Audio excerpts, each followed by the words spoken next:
Assalamualaikum warahmatullahi wabarakatuh. Masih bersama saya Muhammad Firmansyah. Di sini saya akan menjelaskan dan memaparkan sedikit tentang hasil review dan hasil ringkasan dari mata kuliah Islam dan Budaya Jawa. Di bab pertama yaitu tentang pengertian budaya. Budaya yaitu suatu cara hidup yang berkembang dan dimiliki bersama oleh suatu kelompok dan diwariskan dari generasi ke generasi. Yang mana kita tahu bahwasanya Indonesia sendiri ini memiliki berbagai macam kebudayaan. Dari adanya budaya tahlilan, budaya tumpengan, budaya sekaten, budaya kondangan, dan budaya lain-lain. Kemudian dari bentuknya, budaya bisa berupa sistem agama, politik, adat istiadat, seni, bahasa, dan lain-lain. Kemudian Jawa sebelum Islam. Agama sebelum Islam di Jawa adalah yaitu agama Kapitayan, yaitu yang sekarang berkembang menjadi agama Hindu dan Buddha. Yang sesembahan utamanya yaitu Songsong Joyo dan tokoh mitologisnya yaitu Semar, yang orang Jawa atau orang-orang sekitar sini biasa menyebutnya dengan sebutan Kiai Semar. Kemudian hubungan Islam dan budaya. Ada 3 pendapat mengenai hubungan Islam dan budaya, yaitu taslih, yaitu menerima, kedua mengubah, dan ketiga menolak. Yang dimana masyarakat berbeda pandangan tentang kebudayaan dan agama ini. Ada masyarakat dari mereka yang taslih yaitu menerima, yaitu mereka menerima kehadiran kebudayaan tanpa adanya syarat, dan juga ada masyarakat yang mengubah, yang mana mereka menerima kebudayaan tapi mereka mengkolaborasikan antara budaya dan agama, dan juga ada masyarakat yang menolak antara kebudayaan dan agama. Kemudian kaitan nilai Jawa dan Islam pada aspek ritual. Ritual berkaitan pada suatu yang sifatnya seremonial atau upacara, atau sesuatu yang dilakukan secara terus-menerus pada waktu tertentu.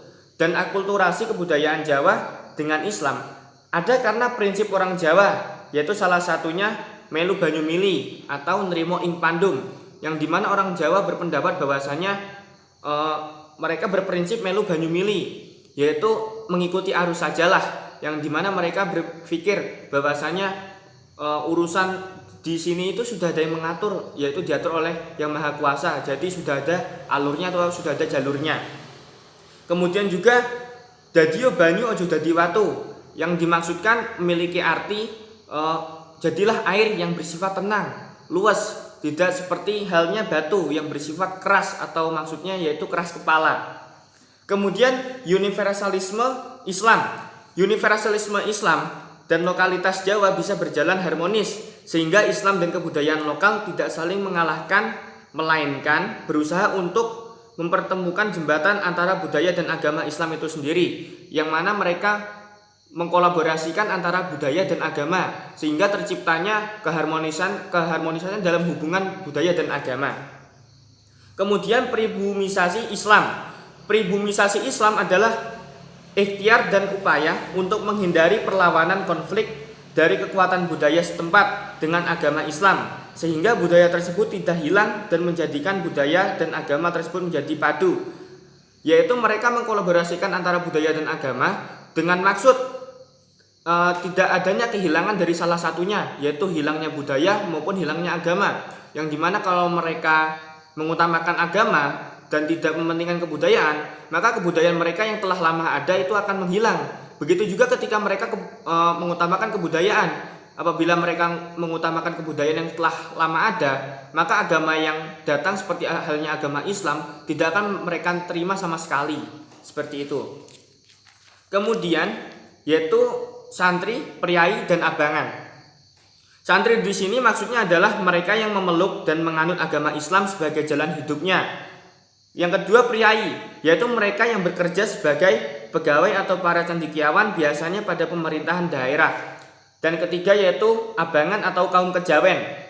Mereka yang berpegang pada adat istiadat Jawa meskipun mereka memeluk berbagai agama, yang mana ada istilahnya Islam kejawen, Buddha kejawen, dan Hindu kejawen.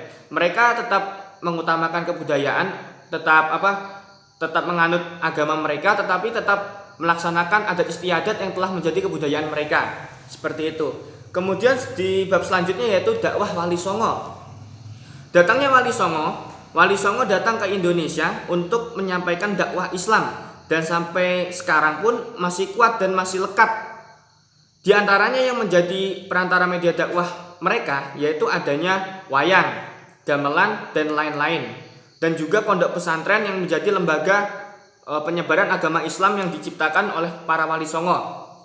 Yang mana para wali songo ini mengkolaborasikan antara budaya dan agama, yang sehingga menciptakan suatu hal yang baru, sehingga masyarakat sekitar, masyarakat khususnya di tanah Jawa yang dahulu memegang kebudayaan lama atau kebudayaan Jawa kuno, mereka merasa tertarik akan datangnya ajaran Islam karena para wali songo menjadikan kebudayaan menjadi media dakwah mereka yang diakulturasikan atau dikolaborasikan antara budaya dan agama.